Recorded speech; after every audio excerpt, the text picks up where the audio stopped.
J'ai été séduit d'abord par l'originalité du concept du livre, avoir un singe comme héroïne et un policier qui soit dans un fauteuil roulant, et les relations entre eux. J'ai été séduit aussi par le fait que le livre tient par son rythme, par son écriture, ce qui n'est pas forcément toujours évident, et par l'alchimie entre les deux. Enfin, j'ai été séduit parce qu'on est aux États-Unis et qu'on a une vision des États-Unis très différente. J'insiste aussi sur un point important, le style de l'auteur.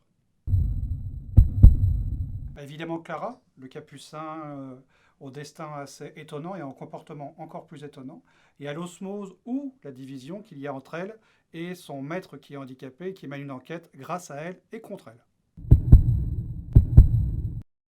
Je pense que l'homme est un animal comme les autres, et l'homme est un animal plus violent que les autres, et ça on le voit vraiment dans le livre. Il reste un thriller avec un suspense, bien sûr, qui nous a emmenés, qu'on a eu envie de lire, mais il reste surtout une grande découverte du comportement des animaux, qui sont rarement expliqués dans le romanesque, et une façon aussi de voir comment ils peuvent nous aider, et au quotidien, et pour mener une enquête policière.